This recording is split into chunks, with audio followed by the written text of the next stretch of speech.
है नहीं? तो फैन ऑफिस से फैन चला दीजिएगा, ऑफिस से फैन चला दीजिए दोनों। चलिए, कल जहाँ तक छोड़े थे वहाँ से आगे क्लास शुरू करते हैं। आज ये अध्याय खत्म होगा, कल नागरिकता। देखिए बहुत स्पीड चल रहे हैं हम लोग, तो कल नागरिकता खत्म करेंगे। नागरिकता बहुत खूबसूरत अध्याय है, सिटीजनशिप, हमारा नागरिकता क्या है, कल ये पढ़ाएंगे। और परसों fundamental right, fundamental right 2 class में ख़त्म होगा। मौलिक अधिकार 2 क्लास में ख़त्म होगा, उसमें पूरा 2 घंटा क्लास लेंगे, है ना। मौलिक अधिकार पूरा 2 घंटा होगा, एक सेशन एक दिन, और एक दिन पूरा 2 घंटा होगा। तो ये अब आपके ऊपर डिपेंड करता है, आप डेली यहाँ से जाके कितना अध्ययन कर रहे हैं, खुद को पढ़ाई पर समय दे रहे हैं। हम डेली ये 10 मिनट बोलेंगे, जो नहीं दीजिएगा वो पीछे छूटिएगा और फिर आपको तैयारी में बहुत दिक्कत होगी, है नहीं। तो ये ध्यान रखिएगा। कल का क्लास कैसा था, है नहीं। तो वो चीज़ है। उसी तरह से पॉलिटी का जब वीडियो आप बाद में देखिएगा ना, तो हर बार नया चीज़ आपको मिलेगा कि अरे सर यहाँ पर ये भी बोले थे, यहाँ पर ये भी बोले थे। उसी तरह अब आज हम लोग जहाँ से कल शुरू छोड़े थे वहाँ से स्टार्ट करते हैं। हम लोग आर्टिकल 1, 2, 3, 4 पढ़ लिए थे क्या। उसके बाद हम लोग जो है संविधान संशोधन के बारे में आप लोगों को बताए, उसकी क्या क्या विधियाँ हैं। संविधान संशोधन और 368 के तहत संशोधन, दोनों का अंतर बताए, है ना। डेली आइए, आप लोग डेली आइएगा तो लाभ होगा, ऐसे नहीं आने से लाभ नहीं होने वाला है। तो वो सब बता चुके थे। अब आज हम लोग जो शुरू करने वाले हैं कि जब राज्यवाद सब कुछ बनने लग गया, सब कुछ होने लग गया, तब क्या क्या समस्याएं उत्पन्न हुई, उस चीज़ों को हम लोग देखते हैं। चलिए शुरू करते हैं। तो हम थोड़ा सा पीछे चलते हैं। एक आर्टिकल है, आर्टिकल 1। आर्टिकल 1 में क्या बताया गया है। आर्टिकल 1 बताता है कि भारत जो कि इंडिया है वह राज्यों का संघ है, यही तो बताया गया। इंग्लिश में क्या बोलता है, India that is Bharat shall be union of the state, यही तो बोला गया है। तो जब इस अनुच्छेद का हम व्याख्या किए थे तो हम 2 चीज़ समझाए थे, एक संघ समझाए थे, एक भारत समझाए थे। क्लियर है। तो हम यहाँ पे भारत के बारे में क्या बताए थे, हमने बताया था कि भारत में 3 पहलू हैं। पहला क्या है, यहाँ भारत में राज्य है ना। फिर मैं बताया था कि भारत में यूटी है, संघ शासित प्रदेश है। और फिर मैं बताया था भारत में अर्जित प्रदेश है। वाह, ये बताया था। तो जब ये चीज़ें होने लग गई तो धीरे धीरे देश के अंदर भाषा के आधार पर नए राज्य का मांग बढ़ने लग गया। पीडीएफ भेज चुके हैं और हम अनुमान करते हैं, उम्मीद करते हैं आप लोग लिख लिए होंगे या प्रिंट आउट निकाल लिए होंगे। मांग बढ़ी। तो ये बात किस समय की हो रही है, ये बात जो हो रही है राज्य का, यूटी का, ये सब हमारे देश, हमारा संविधान कब लागू हुआ, 26 जनवरी 1900, हमारा संविधान इस तारीख को लागू हुआ। तो हमारा संविधान जब लागू हुआ 26 जनवरी 1950 को, और जब ये सब प्रक्रिया हो गई तो हमारे देश के मूल संविधान में, हमारे देश के मूल संविधान में राज्य इस तरह से बंटवारा नहीं किया गया था। राज्यों के क्या थे, प्रवर्ग थे। हमारे संविधान के मूल संविधान में राज्य किस हिसाब से बटे हुए थे, प्रवर्ग के हिसाब से बटे हुए थे। किस हिसाब से, और प्रवर्ग की संख्या कितनी थी, अ था, ब, स और द। तो मैंने बताया कि जब सब कुछ सही ढंग से चल रहा था तो भाषा के आधार पर नए राज्य की मांग की बात होने लगे। उस समय हमारे देश में राष्ट्रपति के पद पर कौन थे, डॉक्टर राजेंद्र प्रसाद। पंडित जवाहरलाल नेहरू थे। एक दिन आओगे 16 दिन गायब रहोगे तो यही सब तार छूटेगा, है ना। प्रधानमंत्री सुन लिए। जब सुनने में इतना माइक लगा हुआ है, 40,000 का माइक है, तब सुनने में दिक्कत है तो समझो कि हाँ कान का गुज्जू साफ कराओगे तब नहीं ठीक होगा, डेली आओ तब ठीक होगा, हैं? तो ये तो भाषा के आधार पर मांग बढ़ने लग गई। तो डॉक्टर राजेंद्र प्रसाद जो है लेक्चर वाला, कल जो पीटी भेजे उसको खोल के रखिएगा, अभी कुछ कुछ पूछेंगे वहाँ से। जब डॉक्टर राजेंद्र प्रसाद क्या किए, बोलेगा कि नहीं ऐसे काम नहीं चलेगा, और डॉक्टर राजेंद्र प्रसाद क्या किए, है ना, बोले कि इन मांगों से बचने के लिए, भाषा के आधार पर मांगों की समस्या को सुलझाने के लिए उन्होंने आयोग के गठन की बात कही। क्या चीज़ के गठन की बात कही? आयोग के गठन की बात कही। तो डॉक्टर राजेंद्र प्रसाद सबसे पहले जिस आयोग का गठन किए उस आयोग का नाम था एस.के. धर आयोग, था ना जी। अब यहाँ सवाल क्या क्या, बहुत खूबसूरत सा सवाल बनेगा कि भाषा के आधार पर नए राज्यों के गठन के लिए सबसे पहले किस आयोग का गठन हुआ? कब हुआ? 27 नवंबर 1947। सबसे पहले राजीव बोला, वेरी गुड राजीव, सही है। 27 नवंबर 1947 को ये गठित हुआ। तो ये तिथि याद रखिएगा, ये बहुत इंपॉर्टेंट है, ये कई मर्तबा पूछा भी गया है। क्लियर है ना? तो जब ये गठित हुआ तो फिर सवाल उठता है इस आयोग में मेंबर कितने थे? तो इस आयोग में 4 मेंबर थे, एक अध्यक्ष थे और 3 सदस्य थे। जो अध्यक्ष थे उनका नाम था ये एस.के. धर। अब जो मटेरियल पीडीएफ दिए थे या जो लिख लिए होंगे, जो प्रिंट आउट याद रखिएगा, वहाँ पर 3 शब्द में अंडरलाइन करके वीवीआई मारिएगा। वो कौन 3 शब्द है सुनिएगा ध्यान से। वो है कि जब एस.के. धर आयोग, सुन लीजिए पहले, एस.के. धर साहब जो थे बोले क्या कि नहीं, भाषा के आधार पर राज्य का गठन नहीं होगा। वो सलाह दिए कि राज्य का गठन भौगोलिक आधार पर, प्रशासनिक आधार पर और वित्तीय आधार पर। तो आप बोले सर इसको क्यों वीवीआई मरवा रहे हैं? यह इसलिए ज़रूरी है, जब स्टेटमेंट वाला सवाल आएगा तो कोई इसमें से एक हटा देगा तो मुंह बन जाएगा, हाँ ना।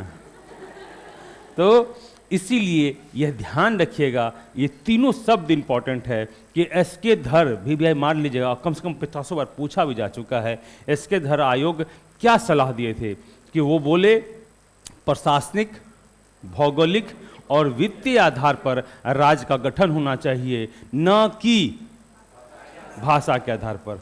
तो जब ये गठन हो गए, ये रिपोर्ट पेश कर दिए, तो आंदोलन इसके रिपोर्ट से बढ़ेगा कि घटेगा? और बढ़ गया।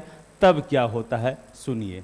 तो हमारे देश में कौन राष्ट्रपति थे उस समय में, और प्रधानमंत्री कौन थे?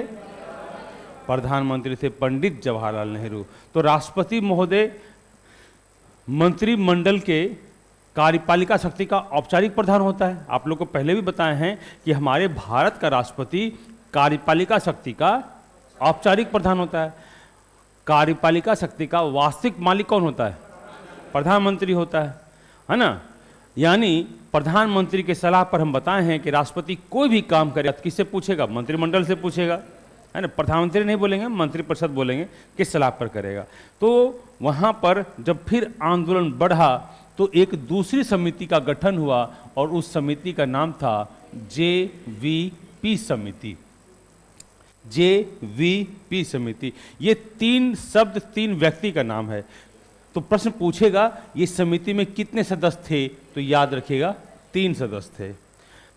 J से जवाहरलाल नेहरू, V से सरदार वल्लभ भाई पटेल और P से पट्टाभी सीतारमैया। और इस समिति के अध्यक्ष कौन थे? जवाहरलाल नेहरू। इन्होंने भी भाषा के आधार पर नए राज्य के गठन का विरोध किया, उस रिपोर्ट को खारिज कर दिया। जब ये भी अपना रिपोर्ट पेश कर दिए तब फिर क्या हुआ? फिर जो है आंदोलन की गति और उग्र हो गई। और परिणाम क्या हुआ? अब देखिए परिणाम क्या क्या होता है इसमें। परिणाम क्या होगा? परिणाम होगा कि मद्रास के क्षेत्र, यहां पर क्या चीज याद रखना है? 2 चीज याद रखना है, एक मद्रास और उस भाषा का नाम। किस भाषा वाला? कौन भाषा वाले थे लोग? तेलुगु के थे। तेलुगु भाषा बोलने वाले लोग थे, ये याद रखिएगा। ये लोग क्या किए, मांग किए थे। तो पहली बार मद्रास क्षेत्र के तेलुगु भाषा भाषी वाले लोग अपने आंदोलन को उग्र किए। जब आंदोलन को उग्र किए तो इनके इस भाषा बोलने वाले लोगों को एक प्रबुद्ध व्यक्ति का समर्थन मिला, और उस व्यक्ति का नाम था पोट्टी श्री रामलल्लू, है नहीं, पोट्टी श्री रामलल्लू थे। यह नाम याद रखिएगा। मैं रिपीट कर देता हूं कि जब ये मद्रास क्षेत्र में तेलुगु भाषा भाषी वाले लोग अपने भाषा के आधार पर नए राज्य का मांग करने का आंदोलन तेज हुआ, तो उस समय में एक व्यक्ति पोट्टी श्री रामलल्लू इनके आंदोलन को समर्थन किए, और जब समर्थन किए तो बेचारा वो आमरण अनशन पर बैठ गए। आमरण, जब तक मरेंगे नहीं तब तक बैठना है, और बेचारा बैठ गए, और 56 दिन के बाद उनकी मृत्यु हो गई। एक तो बेचारे वृद्ध थे, सीनियर सिटीजन में आते थे, और वो मर गए, और जैसे ही वो मरे आंदोलन और भयानक रूप ले लिया। तो फिर यहाँ सवाल पूछेगा कि पोट्टी श्री रामलल्लू जो है कब उनका इंतकाल हुआ, तो वो डेट याद रखिएगा, और 56 दिन भी याद रखिएगा, 56 दिन याद रखिएगा। और जब मरे थे तो वो डेट 15/1952 56 दिन के बाद 15 दिसंबर 1952 को उनकी मृत्यु जाती है, उनका इंतकाल हो जाता है, और आंदोलन फिर तेज होता है। पंडित जवाहरलाल नेहरू जो है विवश हो जाते हैं, और पहली बार भाषा के आधार पर 1 अक्टूबर 1953 को एक नए राज्य का जन्म होता है, और उस राज्य का नाम होता है आंध्र प्रदेश। यही इसकी कहानी है।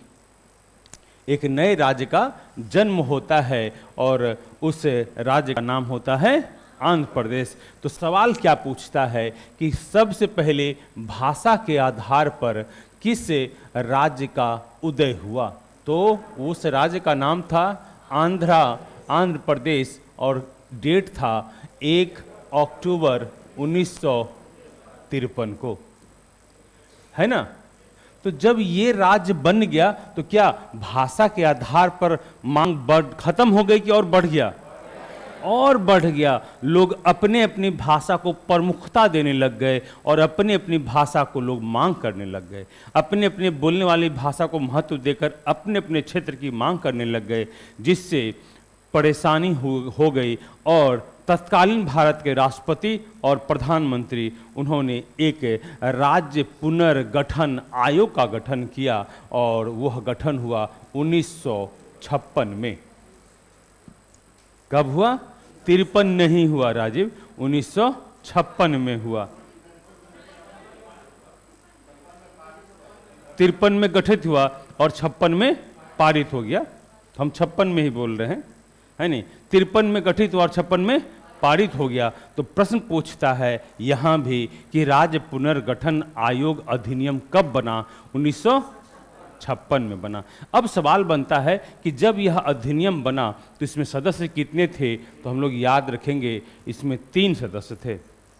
इसमें एक अध्यक्ष थे और 2 सदस्य थे। तो जो अध्यक्ष थे उनका नाम था न्यायमूर्ति फजल अली।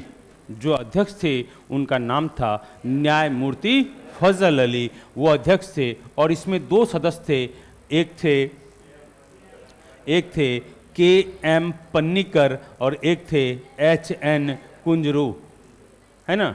H.N. कुंजरू को हम लोग एक बार एग्जाम में पूछ भी लिया गया है कि इसका हृदयनाथ, ऑप्शन में H.N. कुंजरू नहीं दे करके पूरा नाम लिखा हुआ था। जिस तरह B.N. राव वाला हम बताए हुए हैं कि B.N. राव का नाम पूरा शॉर्ट वाला नहीं दे के पूरा नाम दे दिया था, और जो लोग शॉर्ट में याद किए हुए था वो लोग नहीं मार पाया था। तो B.N. राव को जिस तरह बनेगल नरसिंह राव के नाम से जानते हैं, उस तरह ये याद रखेगा, इसको हृदयनाथ कुंजरू के नाम से हम लोग जानते हैं। तो ये जब पारित कर दिए, किस में? राज्य पुनर्गठन आयोग में 53 में पेश हुआ और 56 में पारित हो गया। तब क्या हुआ? क्या हुआ यहाँ पर बहुत इंपॉर्टेंट है, देखिए थोड़ा सा। जब राज्य पुनर्गठन आयोग 1953 और 1956, यही है ना जी? अरे बोलता नहीं है, ये था। तो जब यहाँ पर पारित हो गया, पास हो गया, तब क्या हुआ? तब जो है संविधान में एक संशोधन किया गया। संविधान में संशोधन किया गया। संविधान में क्या हुआ? संशोधन हुआ। थोड़ा सा पीछे चलेंगे। पहले मूल संविधान में हमारे यहाँ राज्य के क्या थे? प्रवर्ग थे। क्या थे? राज्य के क्या थे? प्रवर्ग थे। अ, ब, स और द। अब देखिएगा, ये अ, ब, स, द जो राज्यों के 4 प्रवर्ग थे, इस प्रवर्ग को समाप्त किया गया और एक संशोधन किया गया। ये संशोधन बहुत मर्तबा पूछा गया है। 7वां संविधान संशोधन 1956। प्रश्न पूछेगा, राज्यों के प्रवर्ग अ, ब, स, द को किस संशोधन के तहत समाप्त किया गया? तो याद रखना, 7वां संविधान संशोधन 1956। तो फिर सवाल आपसे पूछा जाएगा कि जब यह संशोधन के तहत इसको समाप्त किया गया, इसको समाप्त कर दिया गया, तब क्या हुआ? तो याद रखिएगा, तब 14 राज्य बने।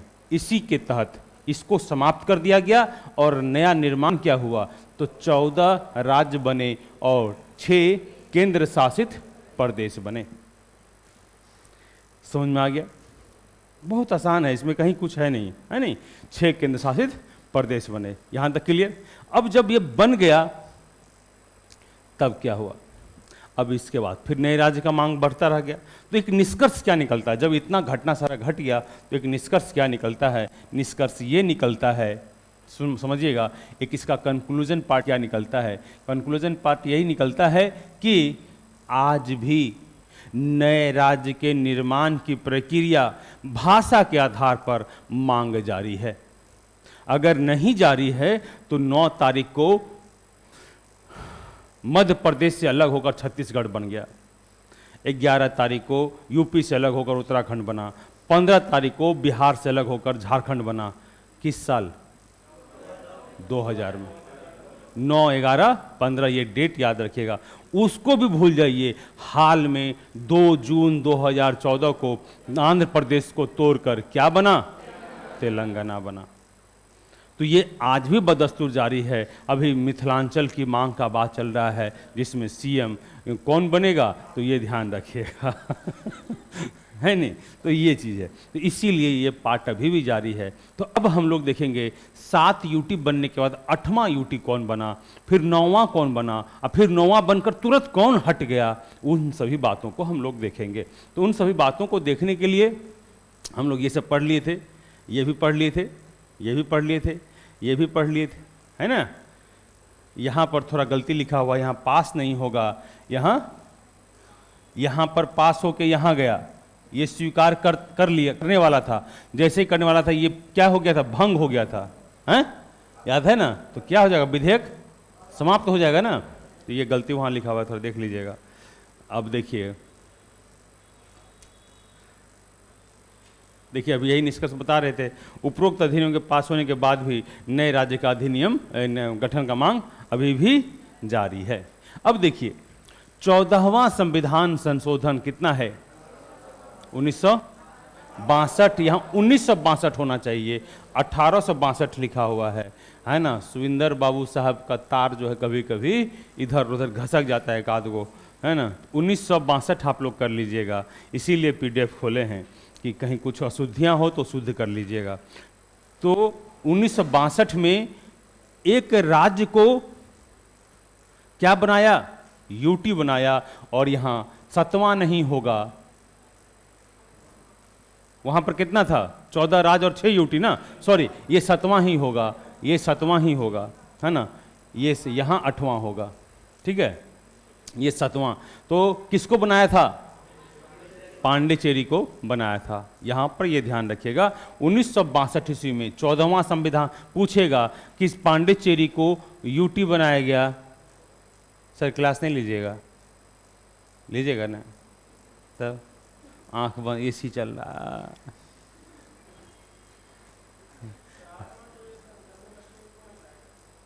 हाँ नहीं, उस पर आएंगे हम लोग, अभी आएंगे। क्या है, क्या बात है, रात में देर तक बात हुई, तब का है मोबाइल ज़्यादा देर से, हमसे ज़्यादा मेहनत थोड़ी करते होंगे हम। हाँ डॉक्टरी की प्रॉब्लम है कोई बात नहीं, वर्जिश कीजिए, योगा कीजिए, है ना। डॉक्टरी की प्रॉब्लम सब भी उठे, देखते कितना दाग हो गया है, हैं। चलो और देखो, अब तूने गर्म पानी मार के आओ, साबुन लगा के आओ। चलो बोर्ड देखो सब लोग, 1962 क्लियर हो गया। अब है पांडिचेरी, माहे, यानम और करिकाल। ये लोग को हम 1954 में किससे प्राप्त, फ्रांसीसी उपनिवेश से लिए। फ्रांसीसी, ये पहले फ्रांसीसी का उपनिवेश था, ये याद रखिएगा। कब लिए थे ये ध्यान रखना। 1954 में हम लोग फ्रांसीसी कितना चीज़ प्राप्त किए, तो पांडिचेरी, माहे, यानम और करिकाल प्राप्त किए, और इससे समझौता करके प्राप्त किया। प्रश्न पूछेगा गोवा को हम लोगों ने किससे कैसे प्राप्त किया, तो ऑपरेशन विजय के द्वारा सैनिक कार्रवाई करके। बहुत बार ये प्रश्न पूछा गया है, और गोवा को हम लोगों ने कैसे प्राप्त किया, तो ऑपरेशन विजय से। क्या कार्रवाई हुआ था, सैनिक चक्कू लेके घुसा था, सबको मारा था दंदना के एकदम। किसको, पुर्तगालियों को। ये कौवा केंद्र शासित प्रदेश बना था, 8वां बना था, 7, 6, 7, 8 बना, लेकिन तुरंत ही इसको फिर 56वां संशोधन करके कौवा राज बना दिया गया। तो ये यहाँ पर खत्म हो जाएगा। अब उठता है सवाल कि संघ शासित प्रदेश का शासन कौन करता है नहीं। यह सीधे यह कहीं पर प्रशासक होगा, कहीं पर राष्ट्रपति के अधीन होता है, और वहाँ पर प्रशासक या उपराज्यपाल होते हैं। अब सवाल उठता है कि भाषा के आधार पर, सुनिएगा, भाषा के आधार पर पहली बार सर्वप्रथम भारतीय इतिहास में कब राज्यों को अलग किया गया। वेरी गुड, इसलिए हम पेज को चेंज किए थे। अंग्रेज शासित भारत में हुआ था, 1912 में हुआ था। 3 राज्य थे, बिहार, उड़ीसा और असम। वाह, आप लोग तो पढ़े हैं। अब सवाल उठता है, दिल्ली को हम लोग एनसीआर कहते हैं। क्या कहते हैं, एनसीआर, राष्ट्रीय national capital region. NCR, Delhi, NCR, Delhi राष्ट्रीय राजधानी क्षेत्र हिंदी में बोलते हैं। यह किस संविधान, पहले ये दिल्ली था, तो चूंकि ये ऐसा क्यों किया गया, तो दिल्ली से सटे यूपी, राजस्थान और हरियाणा के जगहों को यहाँ लिया गया, और उसके डेवलपमेंट का काम दिल्ली किया, और प्रशासनिक इकाई का काम कौन कर रहा था, संबंधित राज्य। यह किस संविधान संशोधन से हुआ, मुख्यमंत्रियों की एक साथ बैठक हुई, और यह 69वां संविधान संशोधन 1991 में हुआ, और दिल्ली को दिल्ली राष्ट्रीय राजधानी क्षेत्र कहा गया। ये क्वेश्चन भी बहुत बार पूछा गया है, ध्यान रखिएगा। अध्याय समाप्त हो गया। हम लोगों की मुलाकात कल होगी, मिलते हैं हम लोग कल।